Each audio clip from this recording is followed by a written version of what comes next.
membahas mengenai ibadah. Nah, ini kita akan membahas mengenai worldview dengan tema yang menurut saya menarik ya, quarter life crisis dan Christian embodiment. Mungkin dua tema berbeda, nanti kita lihat bagaimana Ko Johan menghubungkannya begitu ya. Jadi seperti biasa ada beberapa peraturan yang kita perlu perhatikan agar sesi Sing Study kali ini bisa berjalan dengan lancar. Yang pertama mengenai mikrofon dan video, kami harap dapat di-mute dan dimatikan sehingga sesi dapat berjalan dengan lancar.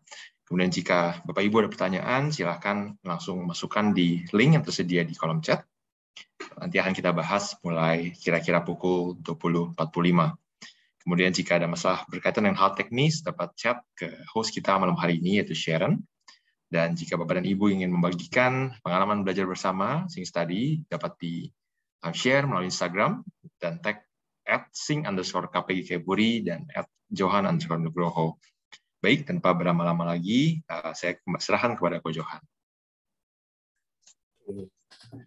Teman-teman, ini satu tema yang menarik buat saya sebetulnya, tapi dulu saya tidak sadar ada yang namanya quarter life crisis begitu ya.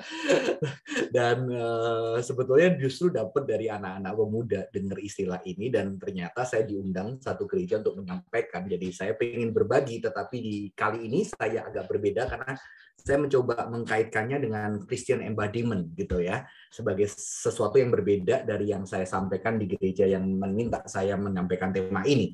Sebetulnya tema ini lebih cocok untuk teman-teman yang usianya itu setelah kuliah sampai ke usia dewasa sekitar mungkin 30-35 begitu ya. Tapi memang urgent-nya itu 20-30. Tetapi Bapak Ibu yang sudah berusia yang mengikuti sesi ini mungkin bisa mempunyai wawasan karena nanti ada krisis ya, krisis kalau yang sudah sukses akhirnya menjadi tua itu juga ada krisis, tahu-tahu udah pernah sukses terus pensiun, nggak punya apa, tidak melakukan apa-apa, itu juga ada krisis, ada perubahan krisis. Itu bisa mendapatkan wawasan, dan juga mungkin nanti kalau punya ponakan atau teman pelayanan di gereja atau anak sendiri yang sudah melewati masa ini, kita bisa bersumbangsih dan menenangkan mereka begitu ya. Semoga ini menjadi berkat. Mari kita bersatu hati di dalam doa. Tuhan, bersyukur buat malam hari ini kami akan membicarakan satu tema quarter life crisis dan Christian embodiment. Biarlah ini boleh menjadi berkat buat setiap kami, terutama kami yang masih muda, boleh lebih ditenangkan batin kami untuk terus hidup bersama dengan Tuhan, dan juga kami yang lebih senior bisa menjadi berkat buat rekan-rekan sepelayanan anak, ponakan, ataupun kenalan-kenalan kami yang melewati kondisi-kondisi seperti ini. Terima kasih Tuhan, kami serahkan waktu ke depan ke dalam tangan Tuhan, di dalam nama Tuhan Yesus kami berdoa. Amin. Ya. Jadi memang saya mempelajarinya ketika saya diundang khotbah Bapak Ibu ya. Tapi bersyukur sekali karena itu menjadi bekal juga untuk saya bisa membina di Sing. Bapak Ibu, rekan-rekan, krisis quarter life crisis itu intensnya itu di usia 20-an sebetulnya sampai 30-an. Walaupun 30 ke atas itu juga ada krisis ketika seseorang di usia 30 itu juga belum mandiri, masih tidak sukses-sukses banget, mungkin masih belum menikah dan belum mempunyai benda-benda dan material seperti teman-temannya. Ini akan mengalami ada krisis. Tetapi biasanya 20-an sampai 30 itu benar-benar krisis yang cukup besar. Mengapa? Karena dulu orang anak-anak yang di usia kuliah mungkin dia sukses, mungkin dia bagus di dunia kuliah, dia punya prestasi, dia punya karir, pendidikannya bagus, nilai bagus. Tetapi ketika selesai dunia kuliah, dia masuk ke satu dunia nyata ya, dunia kuliah dunia nyata Bapak Ibu. Maksudnya nyata itu kerja. Mereka menjadi pribadi yang kerja dan dewasa, dan mereka berhadapan dengan satu realita yang kalau mereka dulu di tempat kerja itu sukses, hebat, pinter, waktu masuk ke dunia kerja, kamu itu bukan siapa-siapa gitu ya. Kamu itu mulai dari nol, kamu itu anak bawang ya. Kamu itu anak yang tidak punya kemampuan, kamu harus belajar, kamu baru lulus, kamu nggak ngerti apa-apa, kamu juga belum punya apa-apa, masih kadang disupport orang tua, masih tinggal bersama dengan orang tua. Di sini akhirnya menimbulkan satu krisis. Mengapa? Karena kita shock dihadapkan dengan satu kondisi tertentu. Kalau di zaman saya kayaknya saya juga shock. Coba saya nggak tahu itu namanya quarter life crisis, saudara-saudara. Nah, ini adalah satu kondisi ketika anak-anak kita, anak muda atau kenalan-kenalan kita ketika menginjak usia 20 dan mereka harus meninggalkan tempat kuliah, tempat studi, mereka masuk ke dalam dunia pekerjaan dan mereka sangat terkejut. Dan ini menjadi masalah yang cukup besar. Mengapa? Kalau menurut Robert Dupont, ya seorang profesor psikologi, justru di masa ini itu banyak disorder, banyak kelainan-kelainan yang dialami anak-anak yang mengalami krisis ini karena ada addiction, ada kecanduan, ya, ada kecanduan obat, minuman lah, alkohol, rokok dan segala macamnya, ya, ada anxiety, keresahan karena keresahan yang sampai juga bisa menghasilkan depresi dan banyak sekali permasalahan psikologi yang lain yang berkaitan dengan stres,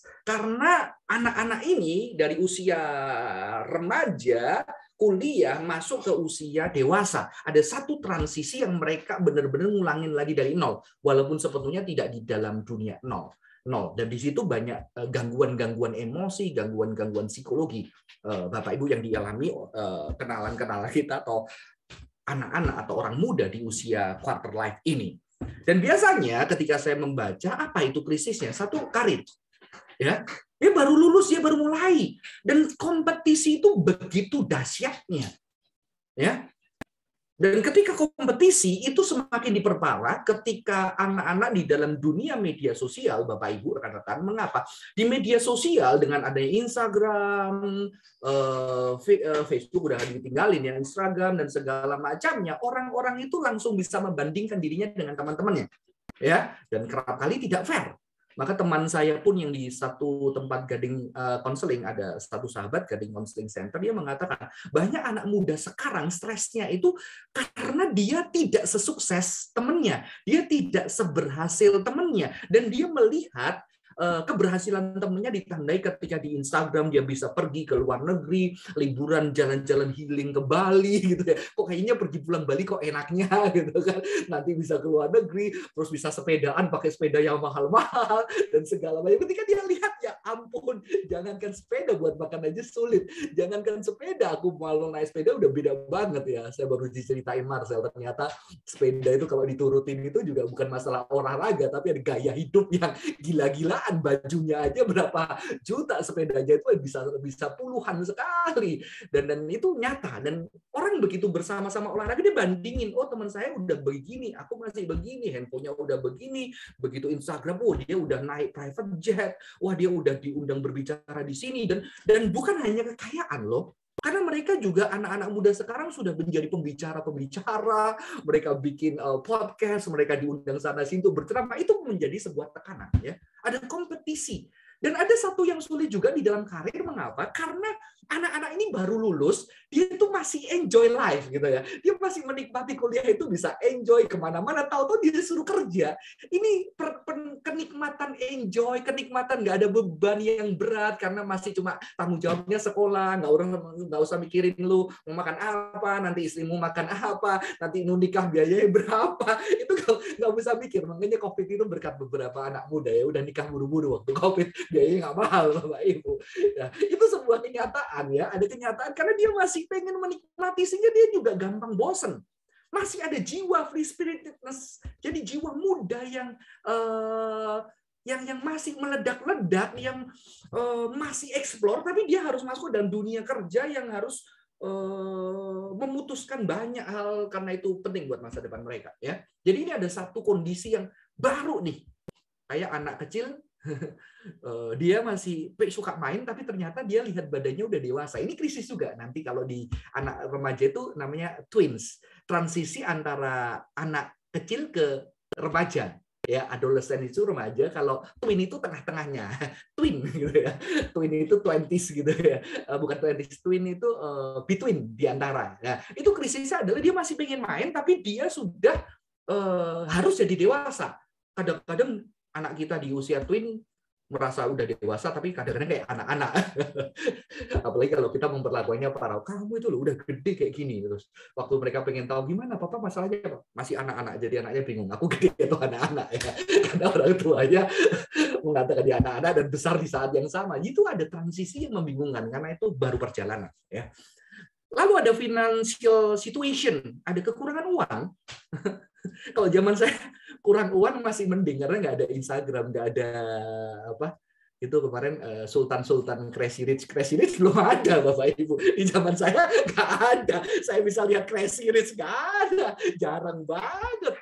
Gitu kan. Kalau sekarang Crazy Rich, waduh, anak muda langsung lihat itu Crazy Rich kaya banget, sukses banget. Makanya ketika Crazy Rich-nya itu ditangkepin kayaknya ada penghiburan ya buat anak muda. Waduh, untung ya. Ngapain jadi Crazy Rich yang muda-muda itu akhirnya ketangkep Bapak Ibu ya.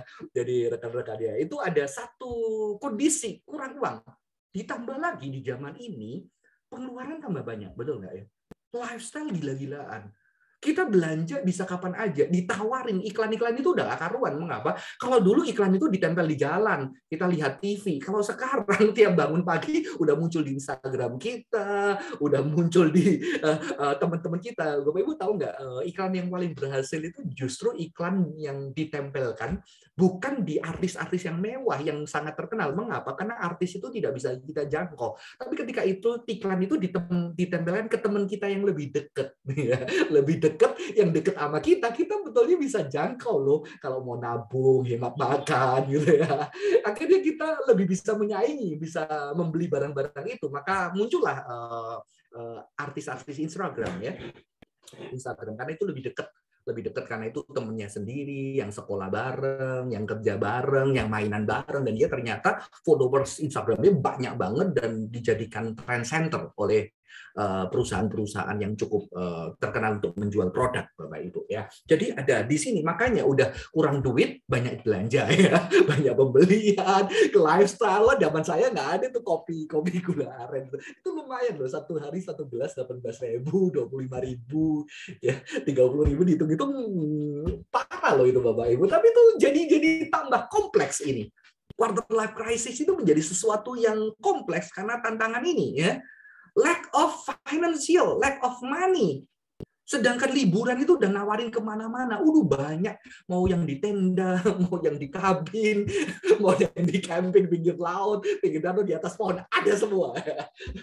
Mungkin nanti di udara, makan di udara juga ada kan di Jakarta udah ya. Makan di samping gedung yang, waduh, itu begitu dilihat pengen nyoba. Sekali makan berapa banyak gaji yang terpotong Bapak Ibu ya. Di sini ada satu kondisi yang real.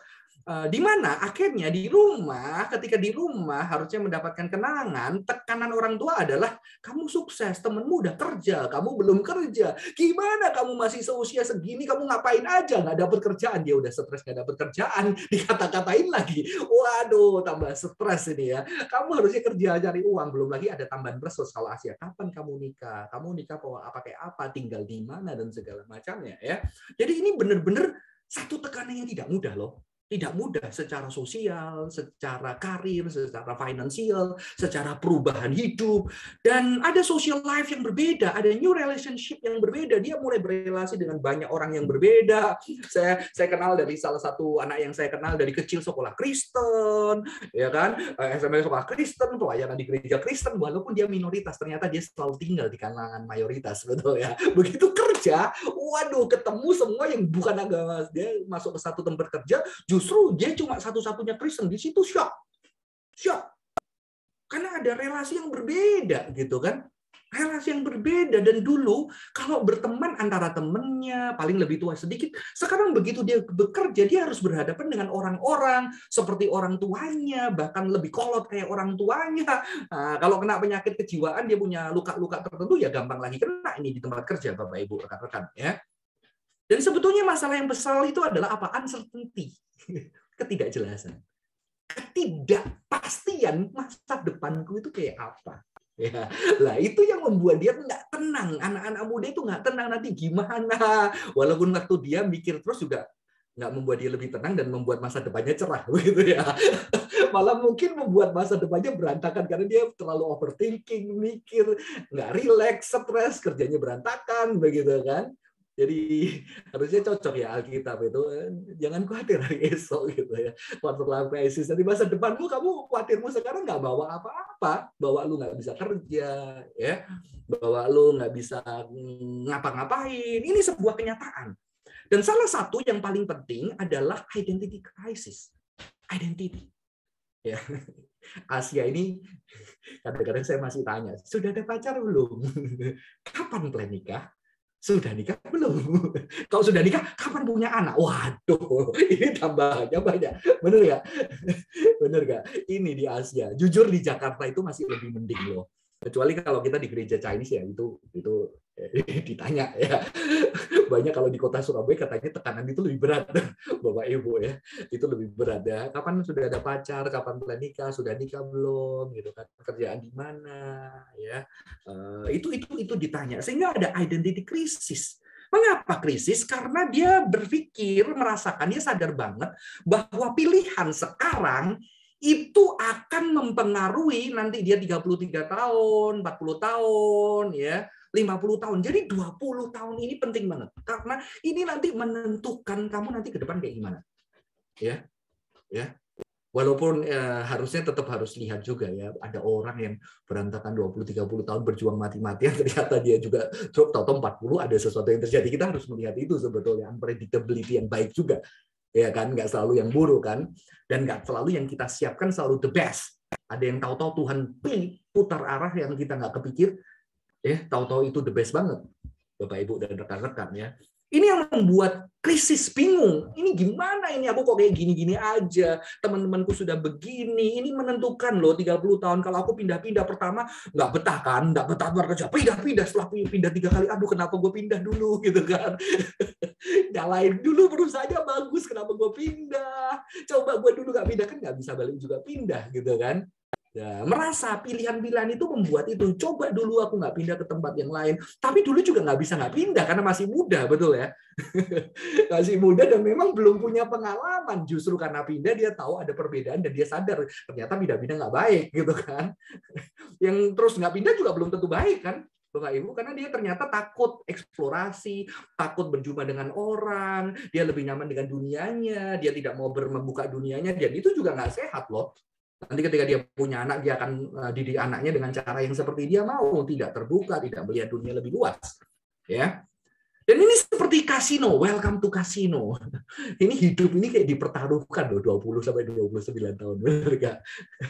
Saya senang sama ada satu pendeta gitu ya, waktu muda dia akhirnya bilang dia pernah judi ya, suka judi, akhirnya dia terakhir waktu berubah dia bilang, Tuhan kali ini aku mau mengikut Tuhan tapi izinkan aku berjudi satu kali lagi sebelum aku mengikut Tuhan, yaitu berjudi, ku pertaruhkan hidupku di tanganmu.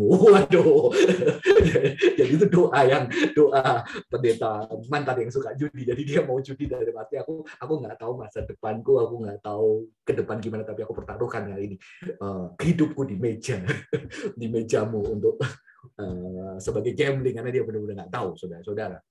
Ada keraguan yang banyak, mengapa ada keputusan, kan belum biasa mengambil keputusan di tempat kerja, kemampuan juga belum ada, kesiapan juga baru belajar, bingung-bingung, dan dia mulai ragu tentang dirinya. Ya, ditambah tadi ada perbedaan-perbedaan yang menyolok di dalam pekerjaan, di dalam pencapaian, di dalam kekayaan, kepemilikan, dan segala macamnya. Dia mulai, Bapak Ibu, rekan-rekan, mulai meragukan bahwa aku ini berharga enggak? Ya. Jadi saya akan cepetin lagi karena kita ada 2 topik, jadi kita harus bahas dua-duanya. Identity krisisnya apa? Dia merasa bahwa university itu nggak mempersiapkan apapun sebetulnya. Ya, walaupun pasti menyiapkan, apalagi university sekarang kan ada magang ya. Beda zaman saya. Zaman saya ada KKN-nya suruh ngecatin balai desa di satu desa yang lain. KKN teknik industri ngecatin balai desa. Kalau sekarang teman-teman sudah kerja, sebetulnya lebih dipersiapkan. Tapi memang tantangan berat, dunia kerja berat. Ya. Ada ketakutan.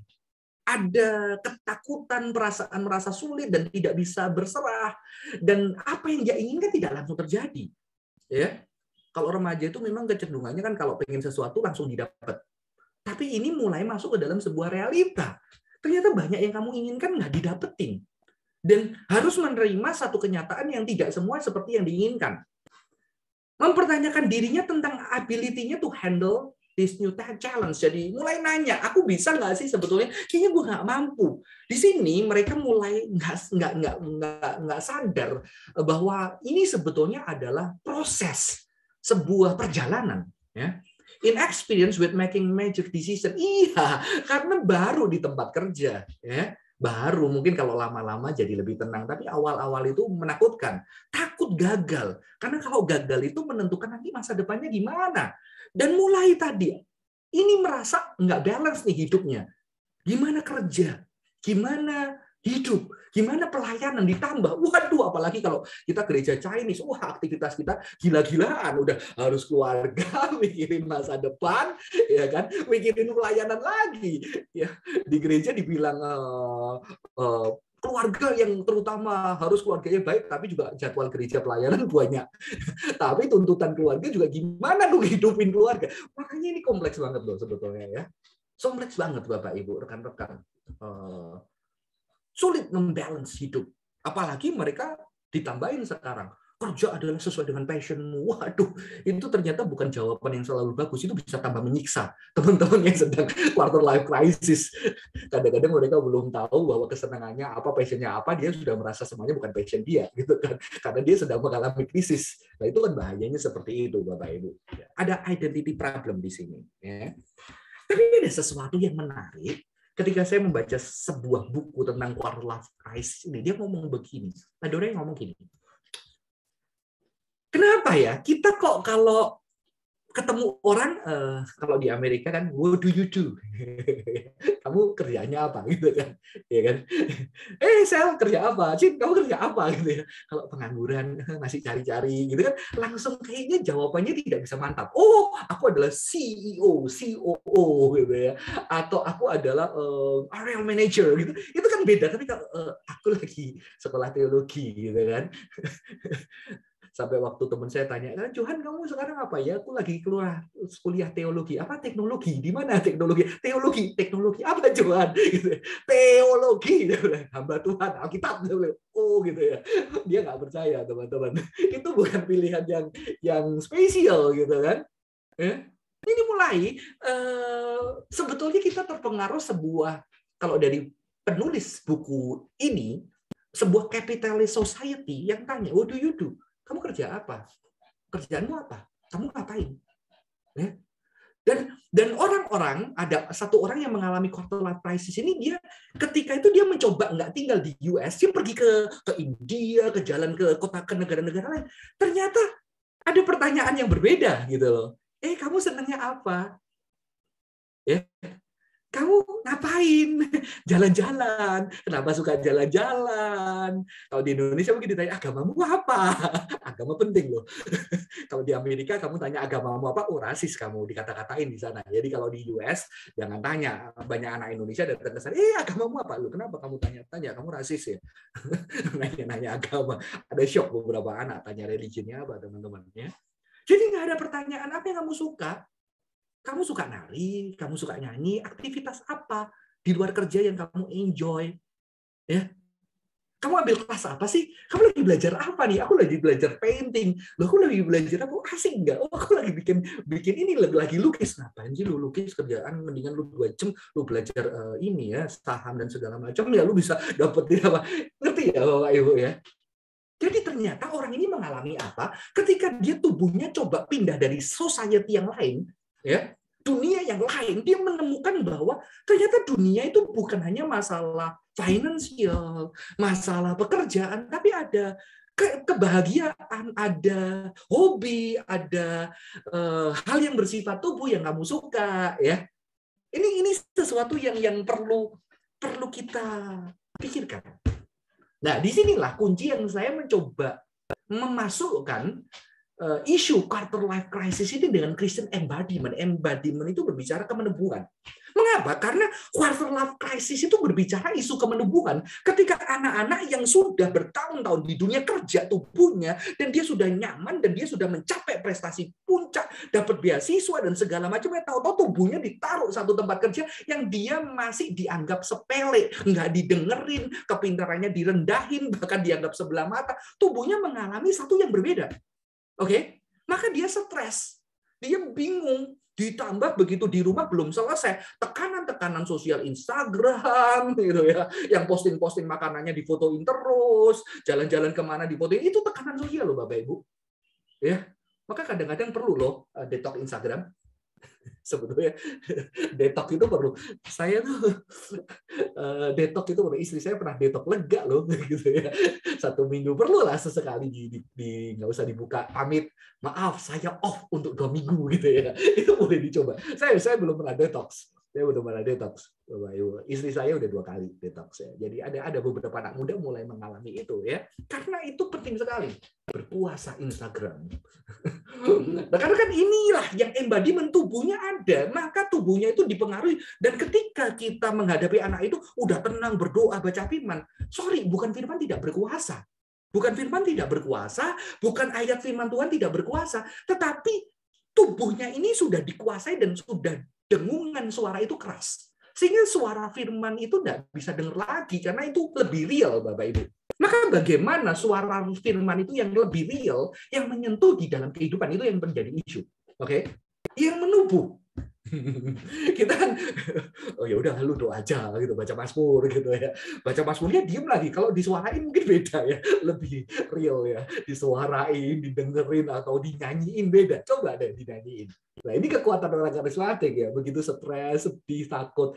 Allah mengerti, Allah peduli segala persoalan. Dia bisa nangis, detak jantungnya dinormalkan, nafasnya dia sehatkan, pikirannya difokuskan kepada Allah yang peduli, dan itu wah beda. Kalau kita mikir tubuh kita langsung WA-nya keluar, ini tagihan kartu kredit, wah nggak bisa, taruh semua, fokus kemana tubuh kita ya. Ini penting karena saya melihat isu quarter life crisis adalah isu embodiment, berbicara tubuh yang berubah.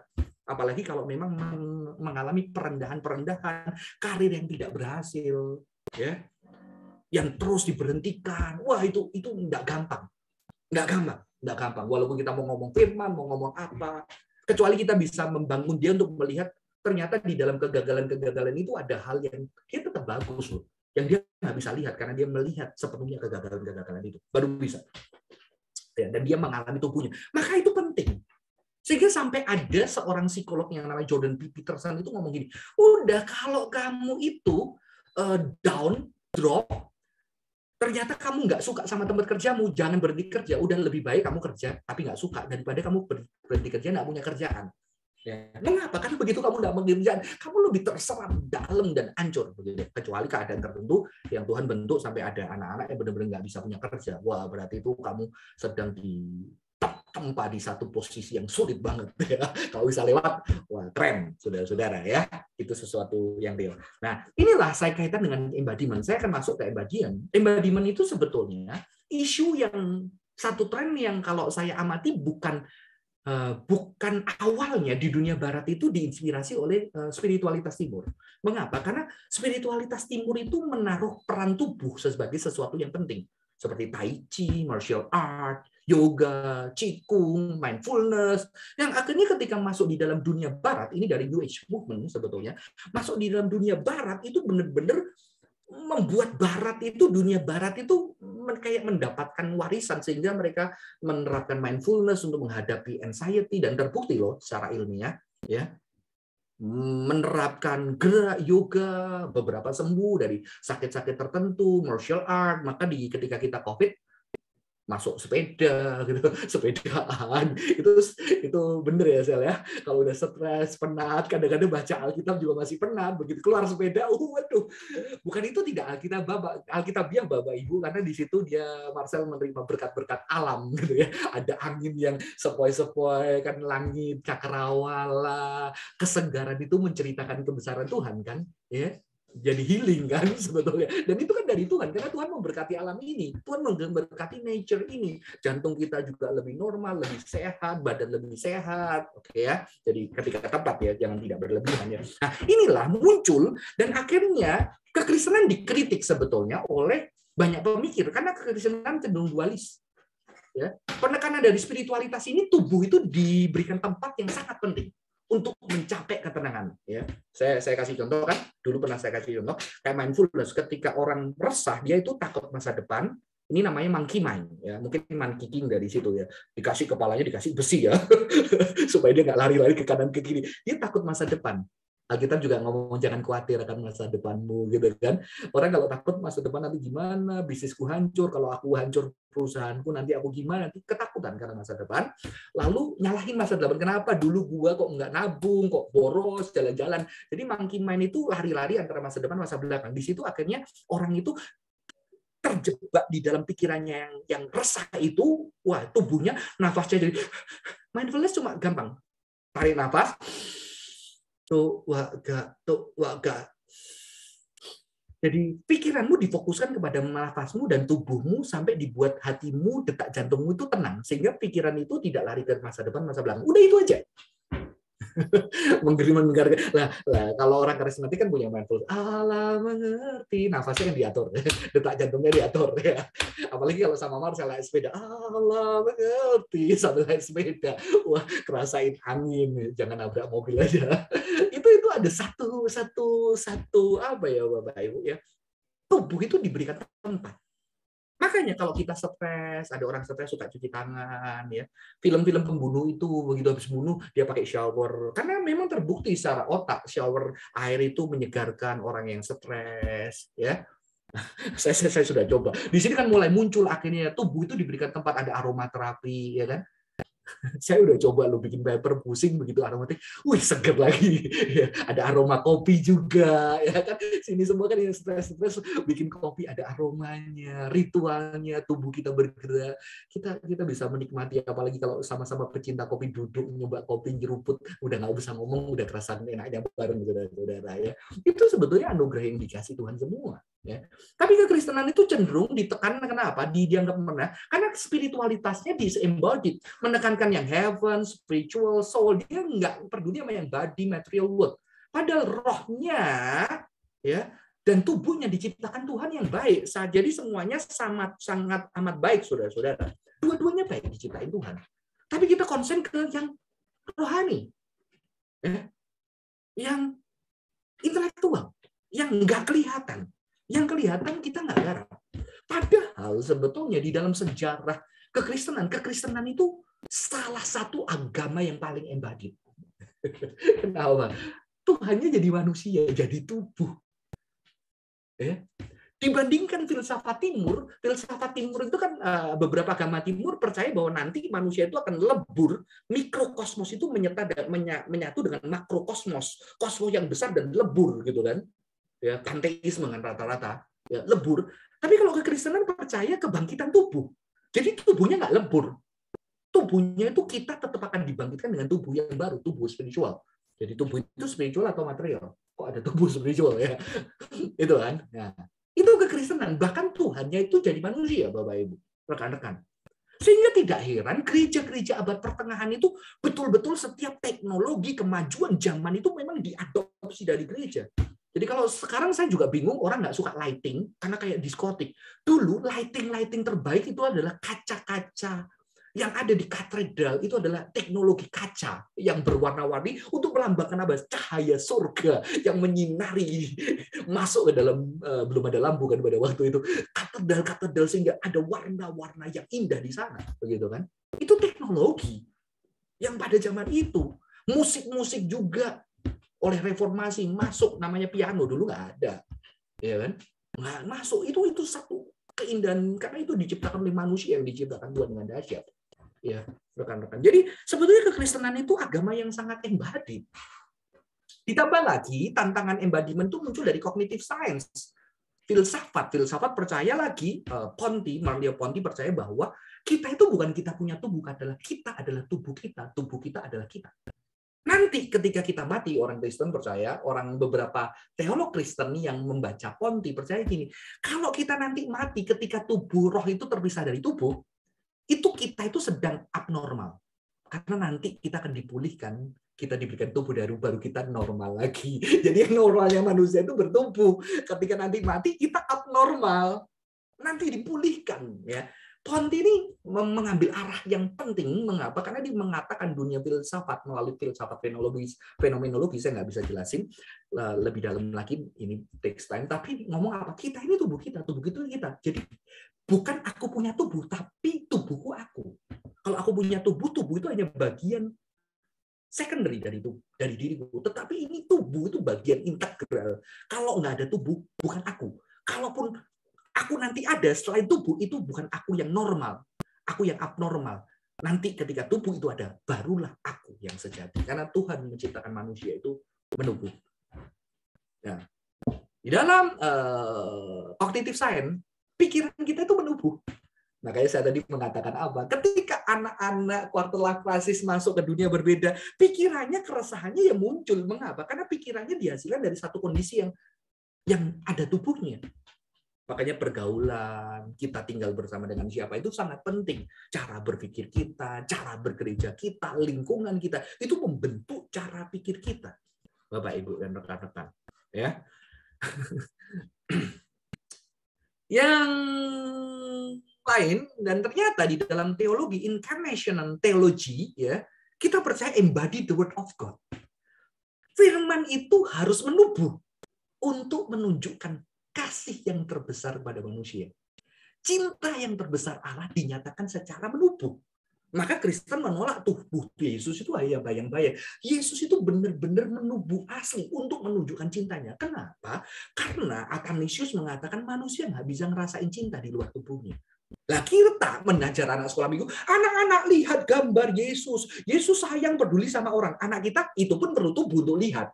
Tapi dia perlu mengalami dengan tubuhnya. Maka bagus kalau anak guru-guru sekolah, ayo kasih donasi, pergi lihat fotonya orangnya, terus ketemu orangnya, kasih uang, kasih berkat, kasih hadiah buat orang itu. Itu sesuatu pengalaman yang menubuh. Itu akan diingat secara memori mereka, Bapak Ibu. Ini perlu pendekatan yang berbeda. Dan pendidikan sekuler sudah mulai pendekatan yang berbeda. Sekarang kalau ngajar itu harus ada 2 guru biasanya satu mata pelajaran. Mengapa? Karena 2 guru yang punya tubuh beda. Kalau ngajar beda. Dan kalau 2 guru itu, umpama saya sama Cindio, kita bersahabat, waduh, tambah keren gitu ya. Karena harusnya guru yang baik harus bersahabat di luar kelas dan di dalam kelas. Jadi nggak fake. Dan ketika ngajar, wah, itu bisa berkolaborasi dengan sangat indah. Karena apa? Hidup tubuhnya beda, kisahnya beda. Makanya gara-gara embodiment itu saya menghargai kisah itu loh. Kasih Allah amat besar, lagu itu kan. Walau dengan dawat selaut, langit dijadikan kertas, tiap orang sebagai penulis, tiap pohon sebagai pena. Langit itu kertas, semua kita nulis cinta Allah. Itu nggak cukup. Karena semua tubuh kita punya memori cinta Allah yang dahsyat. Dan kita lihat Alkitab kita. Alkitab kita berbicara cinta Tuhan sama Yohanes, sama Petrus, sama Paulus, sama Daud, sama Salomo. Wah, itu keren banget Bapak Ibu. Itu sungguh kaya Alkitab kita ya. Jadi Kristen teologi inkarnasi itu embodied the word of God. Bahkan Christian eschatology ada embodied resurrection. Jadi setelah Yesus bangkit, Yesus tidak rohnya aja ke surga. Dia bersama dengan tubuh kemuliaannya di surga dan dia menjanjikan apa? Tubuh ini akan kamu akan dibangkitkan bersama dengan dia. Ya. Ini sesuatu yang keren. Ini yang membuat apa? Mereka tidak takut lagi. Jadi waktu dulu mereka berani martir orang-orang percaya pada zaman itu karena mereka percaya tubuh ini akan disempurnakan ketika mereka mati. Maka mereka tidak takut dengan kematian. Rekan-rekan. Ternyata saya bagi meneliti juga, ternyata ketika mereka melatih spiritual pada zaman itu ada desert father ya, jadi spiritualitas asketis yang nggak nikah, yang nggak makan tertentu, yang benar-benar berpuasa, ternyata itu bukan melihat tubuh jelek justru, tapi mereka mau melatih tubuhnya supaya apa? Ketika mereka membuang segala yang berdosa dari tubuhnya, tubuh mereka itu mereka percaya bisa memancarkan kemuliaan Tuhan. Waduh, Athanasius sampai nulis, kalau kamu ketemu sama Antonius, wah wajahnya itu kelihatan kalau baca Alkitab banyak, begitu ya. jadi itu sesuatu yang embodied. Ya, kalau orang agama lain mungkin bilang auranya, sorotnya, jiwanya yang penuh sukacita, yang penuh dengan kasih itu bisa dirasain.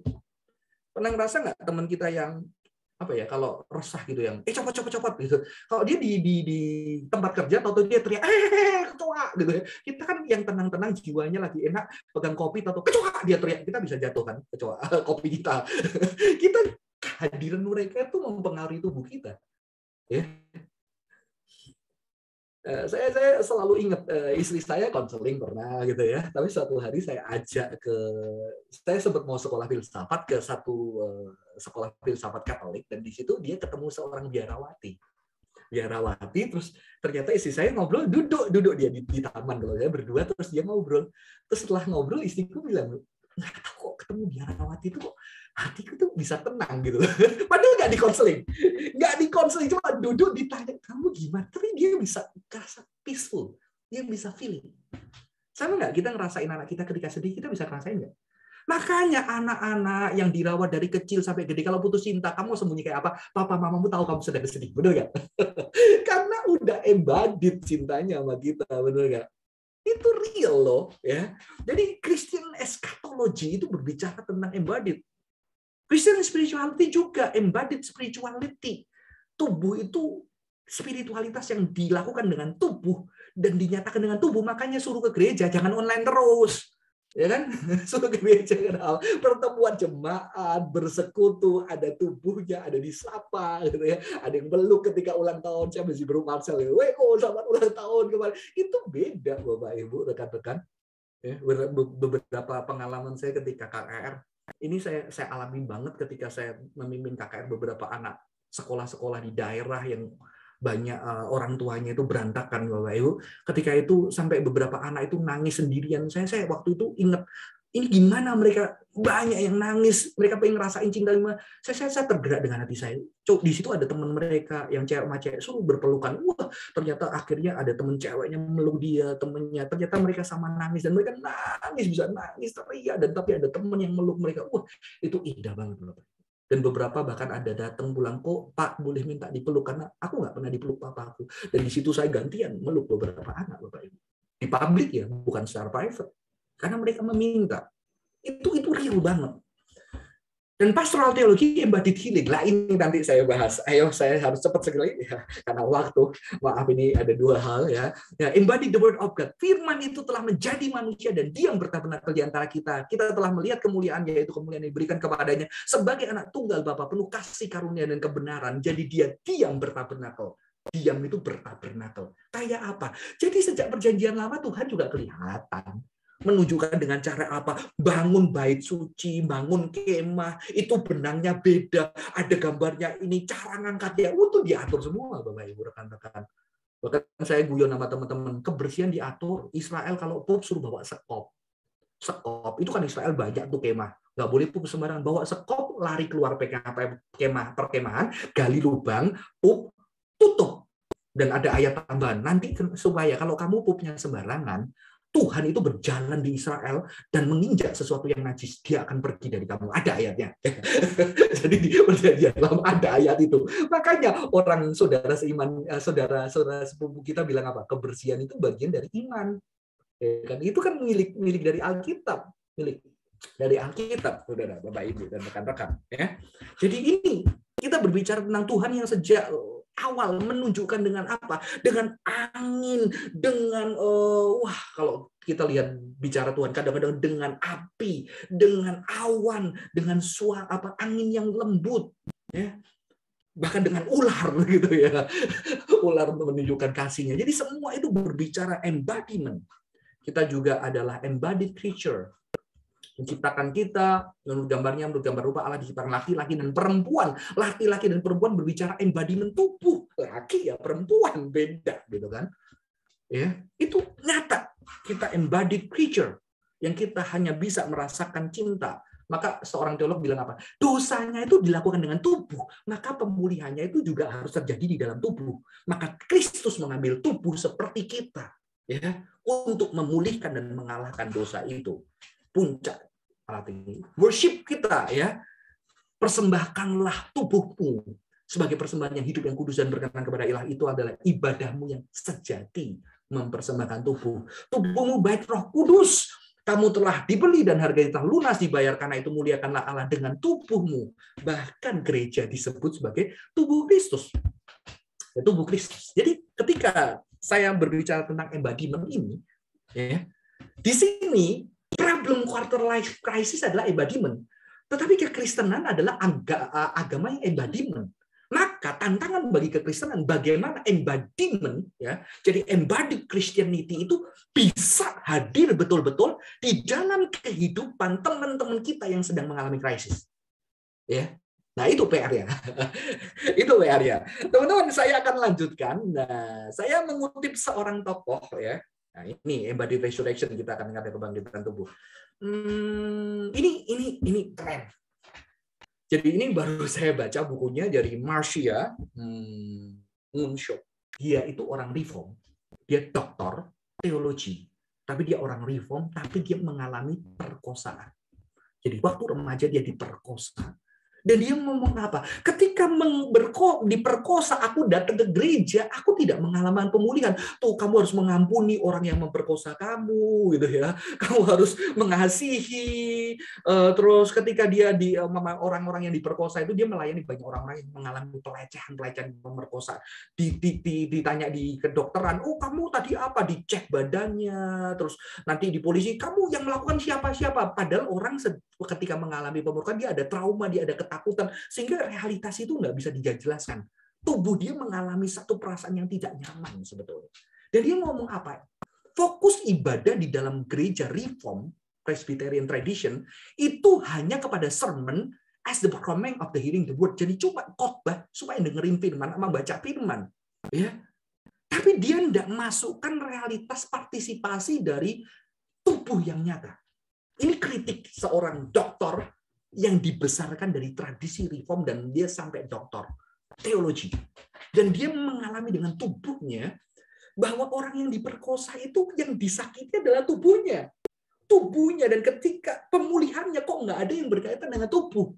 Bahkan konseling sebetulnya kan cuma diajak ngobrol, didengerin. Tapi tubuh ini trauma. Pernah ketika kita sering dipukul orang tua, maka ketika kita nikah mungkin kita takut melihat orang tua sering dipukulin sama pasangan, kita takut nanti dipukul karena itu trauma itu di tubuh. Ya. Trauma itu di tubuh. Sakitnya di tubuh lah. Ini kerennya Yesus ya. Ketika trauma di tubuh, orang berdosa itu menubuh, dia datang di dalam tubuh, dia mengalahkan dosa dan dia mengatakan bilur-bilur Kristus dari tubuh Kristus itulah menyembuhkan luka-luka kita. Mengampuni segala skala dan pelanggaran kita. Dan ini kritik yang besar, sehingga ketika itu diperlukan embodied healing. Jadi Marcia ini kerennya dia akhirnya membangun satu gereja. Jujur saya ingin belajar karena belum ada embodied healing di Indonesia bagi saya. Bahkan saya bergumul, apakah saya perlu memikirkan ya, istri saya sudah bisa musik, kamu sekolah lagi belajar tentang embodied music dan terapi healing, nanti bagaimana makanan yang sehat bisa healing, nanti pendasaran Alkitab, teologi dan segala macamnya, olahraga, sport yang bisa healing, bantuin orang yang trauma tubuhnya, ketika ketakutan mengalami pelecehan dia bisa dipulihin secara penuh karena Tuhan datang. Bagaimana dia didampingi. Dan ini dari pengalaman saya, mengapa ketika saya mendampingi anak-anak yang patah hati, kalau konseling nunggu jadwal minggu depan, mati dulu dia Bapak Ibu.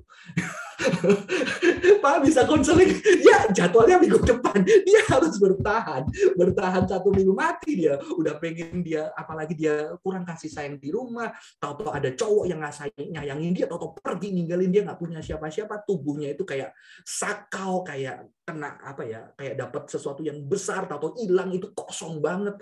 Maka sebetulnya walaupun kehadiran tubuh orang lain, kalau saya sama istri saya begitu kasus-kasus kayak gini, saya jadwalin. Kamu hari ini kemana? Kamu ketemu sama siapa? Malam tidur sama siapa? Nanti saya akan hari ini saya besok istri saya bantuin. Paling enggak dia ditemenin. Walaupun tubuh kita nggak bisa gantiin tubuh yang ninggalin dia, tapi paling enggak ada tubuh lain yang hadir bersama dengan dia. Sehingga dia ngerasain bahwa ada yang dengerin dia, ada yang tetap maksa dia ngajak makan. Dia ngelewatin 1 hari, setelah 1 minggu lumayan loh. Dia udah bisa melewati 1 minggu, ternyata sempat juga ketawa dari 1 minggu itu. Ada loh, kemarin bisa senyumnya, ternyata nggak hancur dunianya. Cuma dia perlu kehadiran. Itu real. Ya, perlu healing yang embodied. Nah, Marcia menyarankan kita perlu mengalami trauma itu dari feeling. Feeling itu sebelum intelektual ada, betul nggak? Ketika seseorang diperkosa, dia mengalami ketakutan, dia udah langsung mengalami feeling-nya nggak nyaman. Jadi feeling itu satu embodied experience, pengalaman menubuh yang pertama. Maka kita nanti kadang-kadang ketemu orang yang mirip yang kita trauma, kita nggak enak langsung. Kita nggak tahu kenapa, betul? Dan rasio kita nggak bisa berjalan. Kenapa? Karena rasio kita setelah itu. Jadi feeling itu adalah pengalaman pertama. Pengalaman pre-conscious dan post-conscious. Ya. Dan feeling itu radically embodied, menubuh.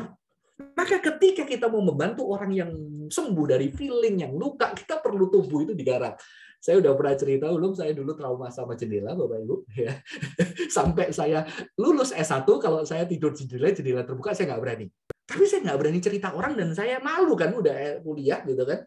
Tahu-tahu suatu hari saya tidur sama kakak rohani, nginep di tempat dia selama beberapa bulan, dia nggak punya uang untuk beli korden. Dan ranjang saya ditaruh samping jendela. Waduh, tiap malam itu saya resah. Dan dia mulai melihat, tidak aneh, kamu takut sama jendela ya? Saya bilang, enggak, ngapain jendela aja takut. Ya udah, kamu tunggu di sini. Dia keluar jendela. Saya nggak berani datang ke jendela. Ayo kamu sini ke jendela. Nggak berani. Ternyata saya baru tahu, saya waktu kecil banyak kan nonton nama pembantu saya film horor, Bapak Ibu, yang keluar lewat jendela. Jadi begitu lihat jendela, malam-malam banyak pohon bergoyang, itu udah resah jiwanya. Sembuhnya gimana?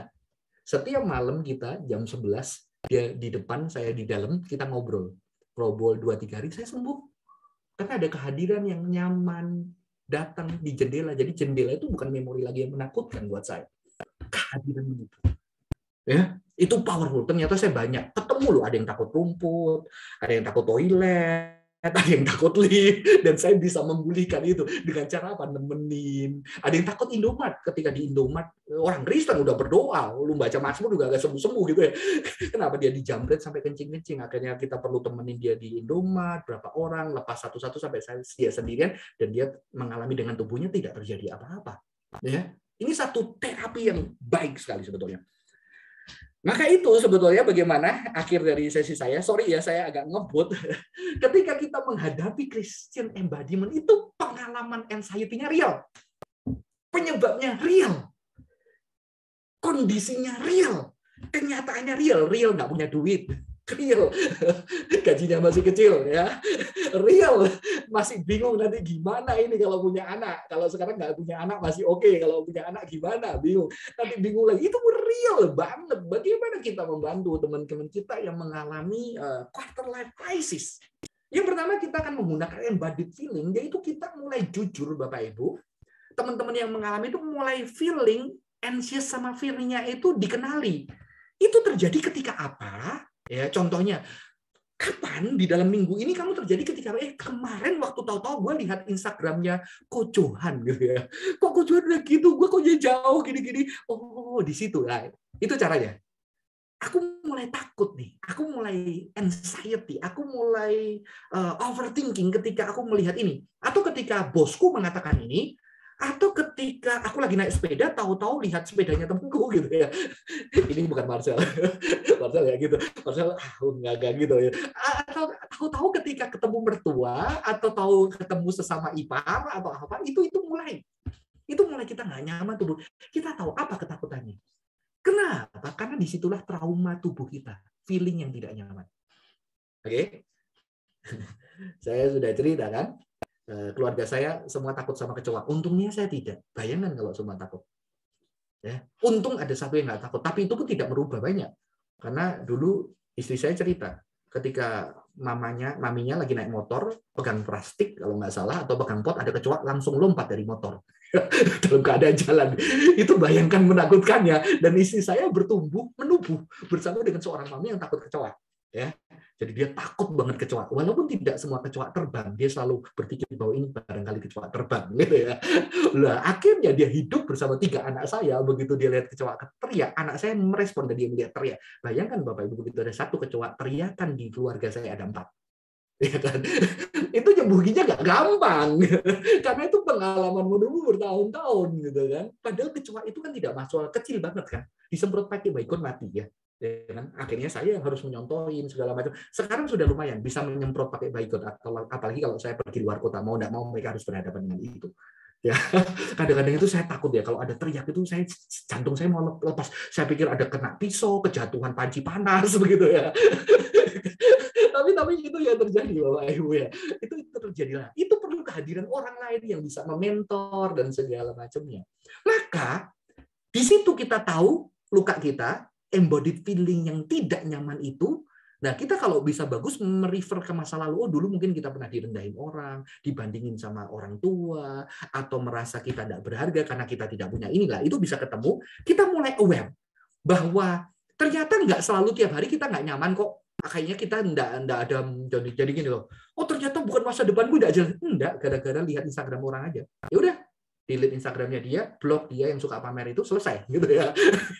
Kita nggak lihat kan. Ternyata hari kita lebih enak beberapa waktu, walaupun nanti bisa muncul di tempat lain, tapi kita sudah punya awareness ketika ketidaknyamanan itu dirasakan dan bagaimana kita melindungi diri kita untuk mengalami itu dulu, walaupun kadang-kadang kita nggak bisa. Nah, kita tahulah ada yang benar-benar berat, tapi ada yang kita masih bisa tanggung. Kan teman yang posting-posting kan nggak semua yang melukai kita, ada yang terganggu tapi nggak banget, tapi ada yang terganggu banget ya. Yang terganggu banget membuat kamu tidak bahagia, ya udahlah, blok dulu. Blok maksudnya nggak perlu lihat story-nya dia. Ya itu good. Saya ketemu satu anak putus cinta, dia tahu banget kalau dia lihat, dia pikir dia kuat lihat mantannya punya story, wah dia goncang lagi, ya udah dia blok untuk dia lagi lihat.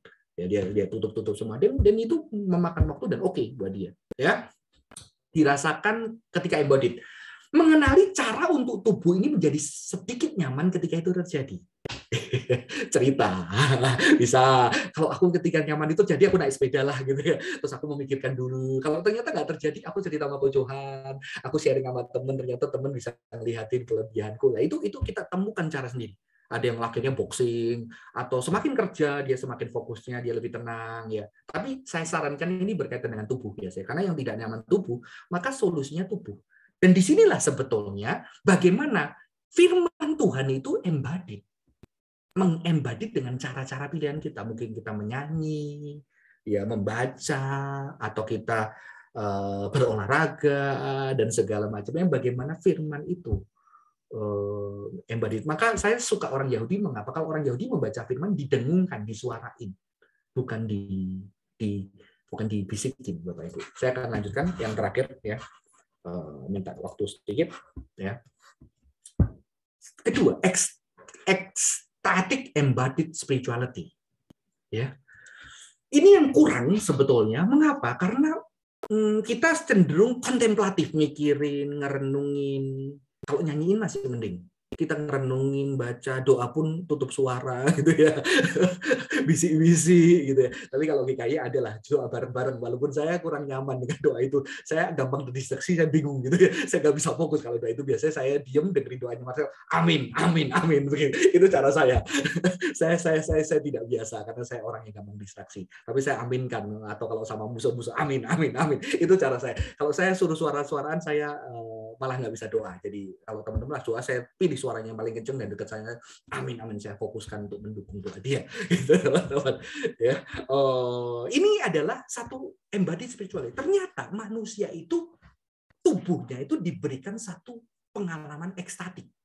Ekstatik itu satu pengalaman ketika rasio kita itu sedikit ditaruh dan kita itu melepaskan rasio kita untuk sedikit rilis. Kayak kita nonton bola teriak, wah, kayak kita habis di atas gunung melihat alam, wah indah, sampai otak kita itu besar, ada kita berjumpa dengan sesuatu yang besar.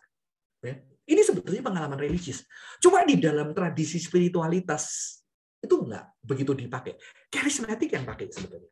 Maka dia bisa karismatik pakai dengan nyanyi sampai lupa waktu. Ini ekstatik, kayak pakai ekstasi sudah. Ya, kayak pakai ekstasi gitu ya. Sebetulnya ini adalah satu pengalaman tubuh, bukan sesuatu pengalaman spiritual, kan pengalaman tubuh. Ternyata Tuhan itu memberikan tubuh kita itu untuk rileks. Ketika kita berhadapan dengan Tuhan yang begitu besar, otak kita itu benar-benar udah nggak bisa berpikir lagi. Nah, cuma memang pengalaman ekstatik ini bahaya, karena pengalaman ekstatik ini ketika manusia mengalami itu, rasionalitasnya itu mulai ditaruh. Dan ketika itu, maka yang terjadi adalah di beberapa gerakan-gerakan tertentu digunakan untuk justru, aduh taat sama Tuhan, berikan persembahan yang terbanyak. Ketika rasionya udah nggak dipakai, Bapak Ibu. Nah, itu bahayanya dari pengalaman ekstatik. Bisa suruh demo, bisa suruh pakai bonek-bonek itu bakar. Tapi di saat yang sama, ketika pengalaman ini terjadi, tahu-tahu kamu bisa kayak punya keribuan, kamu rela mati juga untuk melayani Tuhan, untuk mencintai sesama dan Tuhan. Nah, itu juga pengalaman ekstatik sebetulnya. Cuma memang siapa yang membawa? Orang-orang hebat juga pakai pengalaman ekstatik. Tuhan juga ada pengalaman ekstatik, bukan tidak sadar, tapi rasionya itu kayak udah terbatas banget. Ini spiritual experience, ya. Yang ketika kita nari, sampai kita ketika nari itu ketika kita menyanyi kita itu lupa waktu dan kita bisa mungkin berlinang air mata, sujud ke tanah, kita nggak mau berhenti dari waktu itu. Wah, itu melegakan. Ini karismatik punya. Saya dulu belajar dari karismatik ketika sedih, pegang gitar, saya bisa nangis sampai menangis berjam-jam. Wah, pengen banget cinta Tuhan, saya rela kasih semua hidup saya, ya. Tapi nggak boleh ini doang, harus ada rasionalitas dan segala macamnya, Bapak Ibu. Dancing, singing, drinking, eating, gitu ya. Saya yakin Yesus menari, minum, makan bareng, ya. Jadi kalau stres, ayo makan. Itu pengalaman ekstatik, ya. Makan bareng berdua, ngopi bareng, ya, sharing, gitu. Saya sama Pak Hendy gitu, kadang-kadang lega loh. Ketika ngobrol sama saya ngobrol sama beliau, gitu ya. Ngobrol ngopi aja, nggak ngomongin masalah, tetap ada. Tetapi tubuh, otak itu diberikan tempat untuk istirahat. Bapak Ibu tahu ketika orang bosan itu ternyata anugerah. Mengapa? Karena otaknya itu udah capek banget, maka otak itu langsung shutdown dan dia butuh relax. Dan di situ justru ruang imajinasi, kreativitas. Makanya kadang-kadang ketika kita bosan, enaknya gue kemana ya, belajar apa ya? Wah, enaknya gue ketemu sama siapa? Di situ justru ruang-ruang ketika otak kita yang bagian memplanning, mengatur semua itu udah capek dan udah pada taraf yang berat. Di situ justru kita memerlukan satu ruang melepas. Maka Tuhan mengatakan, letih lesu berbeban berat, datanglah kepadaku. Rasakan cinta Tuhan, rasakan kebaikan Tuhan. Ketika abang makan bersama dengan saudara seiman, naik sepeda, menari, menyanyi, memuji Tuhan, ya, minum kopi yang terbaik. Ada kehadiran tubuh mentor. Ya, kalau yang di sini banyak anak-anak sing dulu krisis gimana kerjaan, gimana berhadapan dengan kejujuran. Udah, kamu harus ketemu yang embodied, ya. Pak Henry kan udah pengalaman lebih banyak kalau dunia bisnis. Ngobrol sama Pak Henry, pulang jiwanya lebih tenang, Bapak Ibu, tenang gitu loh. Karena ada orang yang udah mengakui juga secara tubuh dengan dahsyat. Ada jemaat di tempat kita itu, anaknya ada satu kekurangan gitu, ada disable di dalam masalah pendengaran. Kadang dia ketakutan, tapi ternyata ketika dia ketakutan, yaitu saya bilang kamu jadi berkat loh buat orang pasti, saya bilang gitu. Ternyata benar dia cerita. Suatu hari kita itu udah lihat anak kita gini, dan ada orang yang lagi ketakutan, lagi mereka melihat kita, mereka jadi kuat loh. Karena ternyata aku nggak sendirian, ada anak yang seperti ini, dan anaknya jauh lebih baik sekarang daripada anakku yang sedang mengalami awal. Jadi nggak usah ngomong, tapi hadir secara tubuh dengan anak yang juga mengalami gangguan telinga, itu ternyata menguatkan banget buat orang-orang tertentu. Itu embodied healing. Nah, ini orang-orang mentor-mentor kita, kakak-kakak kita, senior-senior kita yang udah mengalami pengalaman di dalam dunia kerja, dunia bisnis. Ketika mereka hadir dan mereka ngomong, itu kata-katanya pasti beda.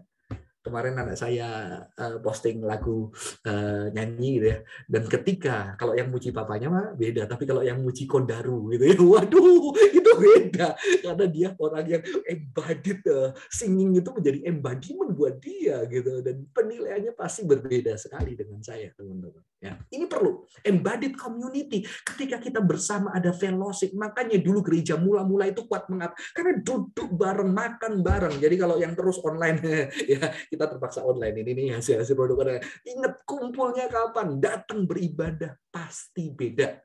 Ya, dan disinilah ada embodied healing.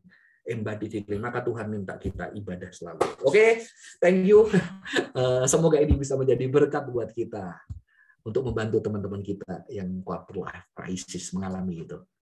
Thank you, Pak Johan. Mungkin temanya sebenarnya bukan quarter life ya, life crisis ya. Jadi bisa kapan aja itu krisis sebenarnya. Betul ya, betul. Mungkin Kojo sebelum kita masuk ke cerita jawab, mungkin Kojo boleh tutup dalam doa dulu karena udah jam 9 lewat, baru kita masuk sini. Tuhan bersyukur buat kehadiran-Mu yang nyata secara tubuh. Sehingga rasul-rasul yang ketakutan ketika merasakan dekapanmu, air matamu, senyummu, pelukanmu, teguranmu, bahkan kasihmu yang nyata dengan tubuh yang terkoyak untuk mereka. Mereka bisa merasakan cinta Tuhan yang besar. Dan sekarang Tuhan memberikan kami, anak-anak Tuhan, menyebut sebagai orang-orang yang adalah tubuhmu. Sehingga orang di luar sana bisa merasakan cintamu. Kami pun bisa merasakan cintamu melalui tubuh sesama kami. Saudara-saudara kami yang terbatas juga seperti kami. Tuhan bisa pakai kehadirannya untuk menyembuhkan, menghiburkan, dan menyatakan kehadiranmu sendiri. Kalau alam, binatang bisa menyembuhkan, terlebih manusia yang adalah gambar dan rupa Allah yang bisa menyatakan kemuliaan. Biarlah tubuh kami menyatakan kemuliaan Tuhan, dan biarlah kami juga bisa menikmati kemuliaan Tuhan yang Tuhan nyatakan melalui tubuh sesama kami. Terima kasih Tuhan buat hari ini, dalam nama Tuhan Yesus kami berdoa. Amin.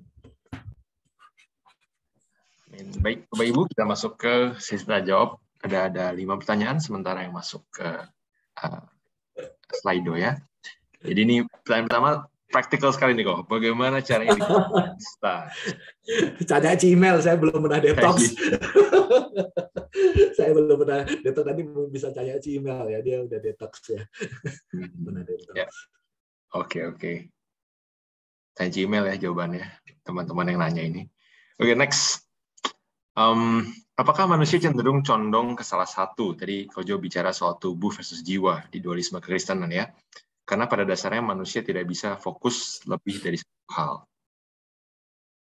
Saya rasa ini karena ini loh, justru karena sebetulnya secara teologi, secara praktek spiritualitas yang dibangun di dalam kekristenan cukup lama itu sangat dualistis, banyak yang dualistis, walaupun sebetulnya tidak ya, maksudnya itu banyak yang dualistis. Sebetulnya pemikiran Barat kan juga, maka ada teori praktek. Teori dianggap lebih tinggi daripada praktek.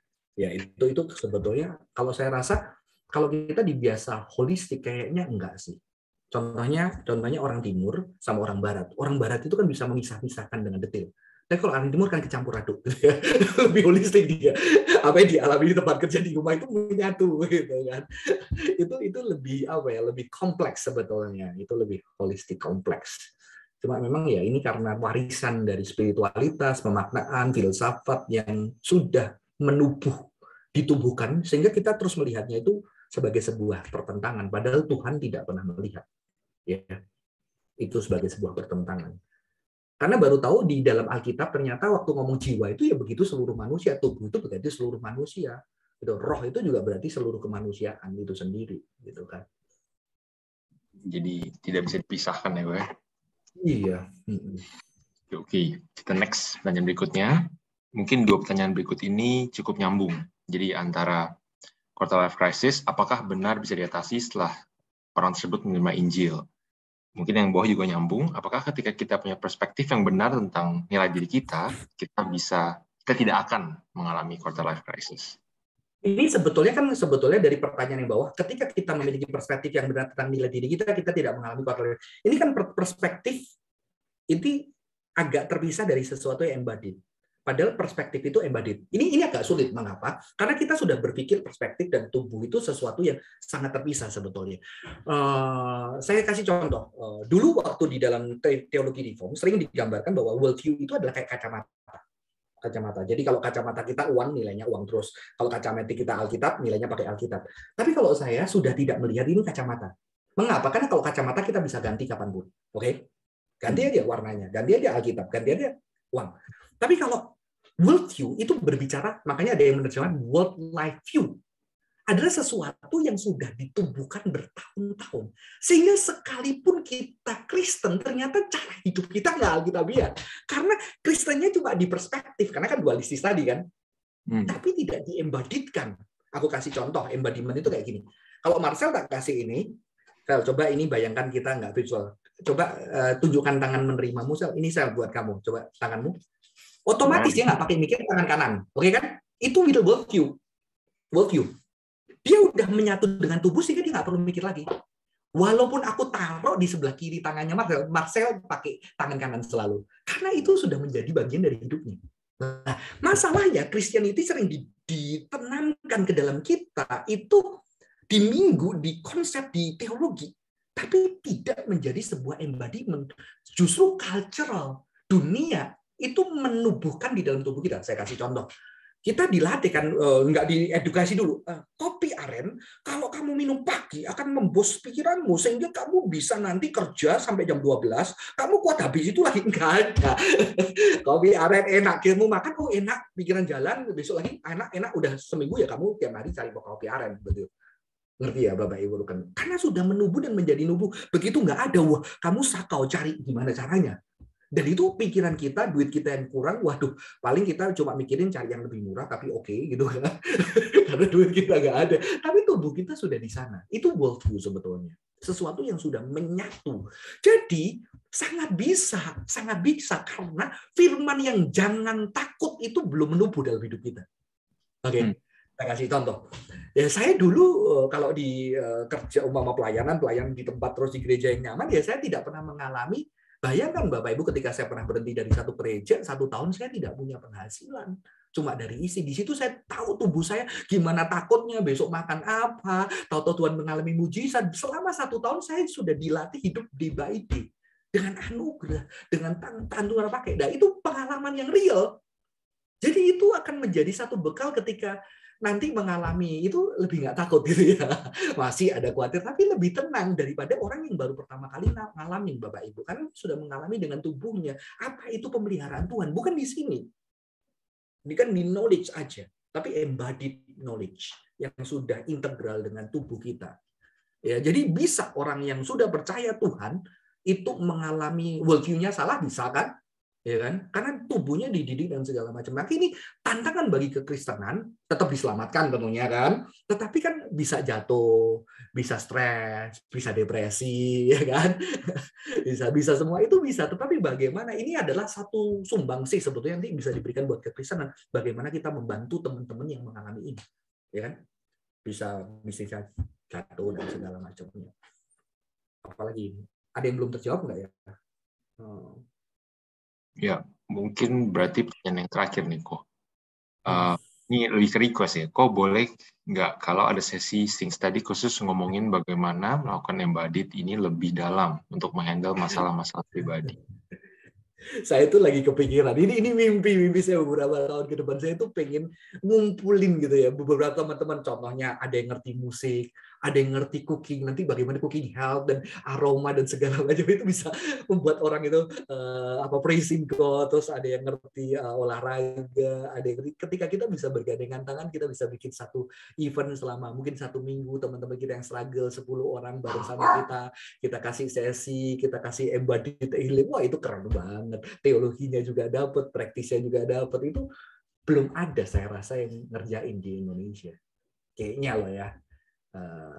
Sebagai sebuah healing, sebagai sesuatu yang spesifik kan. Itu kan spesifik pengalaman luka-lukanya yang dilecehkan. Nanti kalau ada teman-teman yang sudah pernah mengalami pelecehan, ada banyak di gereja itu bisa hadir dan melihat tubuhnya juga pengalaman yang sama. Karena orang yang dilecehkan dan diperkosa itu bilang bahwa kita bisa sembuh tapi memori itu tidak pernah bisa hilang, feeling itu. Tapi memang itu juga bisa menjadi berkat ketika mereka bisa menemani teman-teman yang sama seperti mereka. Jadi buku tadi itu benar-benar menuliskan orang korban-korban diperkosa itu bagaimana pengalaman tubuh mereka.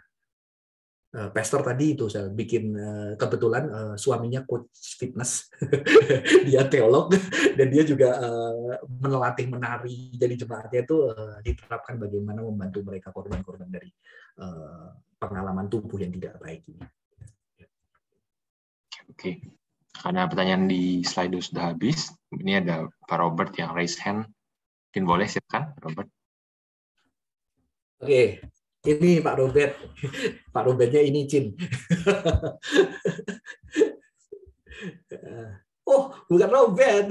Ini William. Oh. Anaknya. Pak Robert Junior. Gimana, Will? Thank you. Nggak dengar suaranya, William. Ini William suka baca nih. Kan? Nggak dengar suaranya, Will.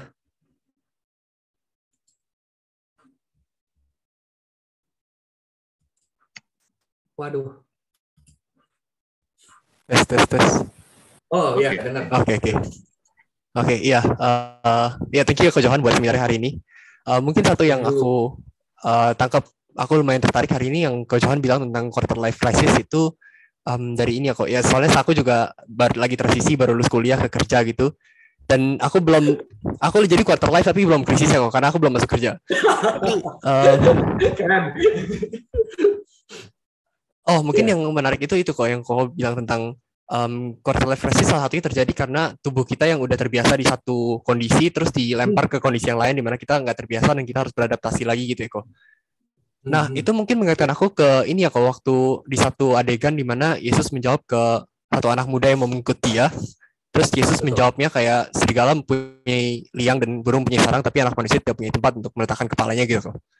Jadi kayak mungkin aku pikir sih Yesus juga mengalami hal yang sama gitu. Dan di mana dia sepanjang pelayanannya dia dilempar-lempar terus ke tempat-tempat yang dia sebenarnya tidak dikondisikan buat itu gitu. Jadi dia harus, jadi dia sangat tidak nyaman lah sama hidupnya. Terus kayak aku mikir, apakah sebenarnya kita karena keberadaan kita dalam Kristus gitu, karena kita udah percaya dengan Kristus, kita jadi disesuaikan dengan Kristus, makanya kita juga bukan cuma karena quarter life, tapi karena kita juga ya sebagai orang Kristen aja kok. Jadi kita memang dunia ini bukan tempat yang nyaman buat kita, dan ya kita akan bergumul dengan ini terus sampai kita menantikan kebangkitan tubuh gitu. Menurut kau gimana?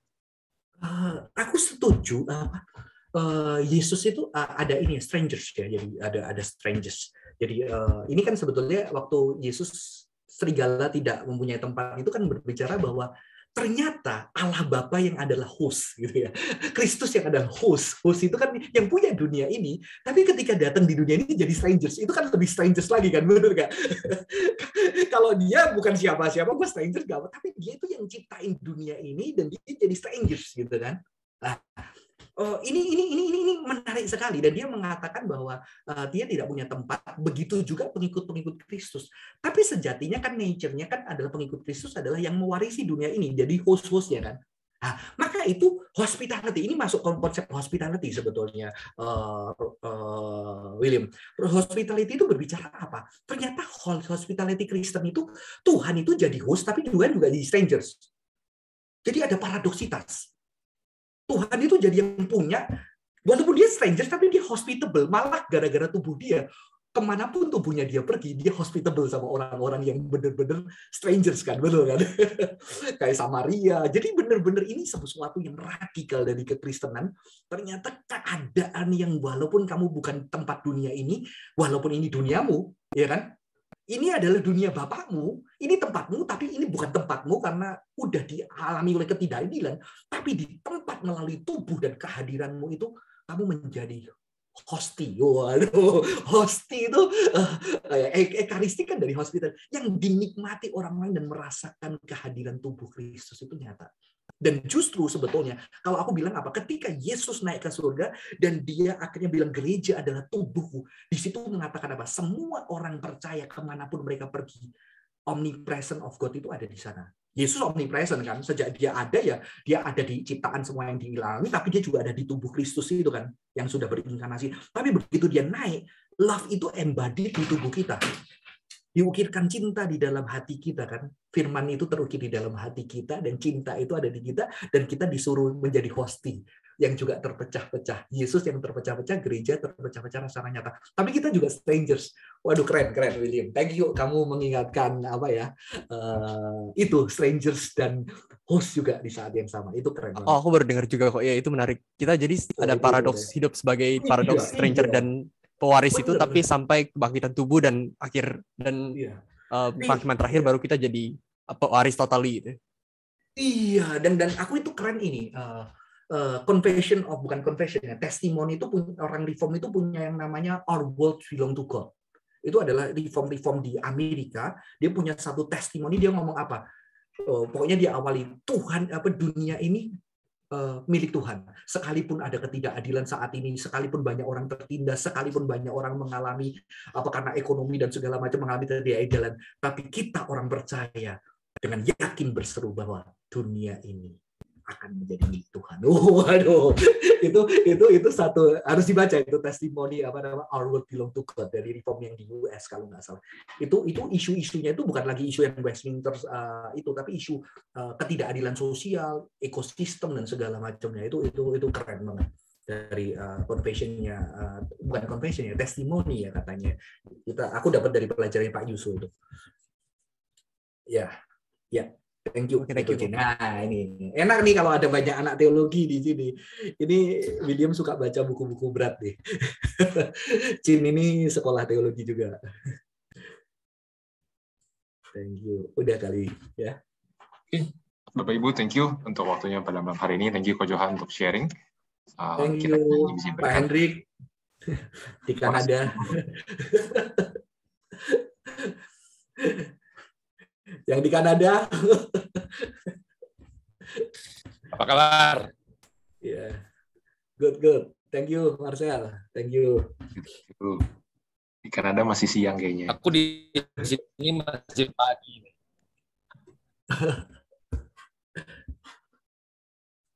Potong rambut ya Pak. Kojo, aku boleh nanya nggak? Pak Wendy gimana?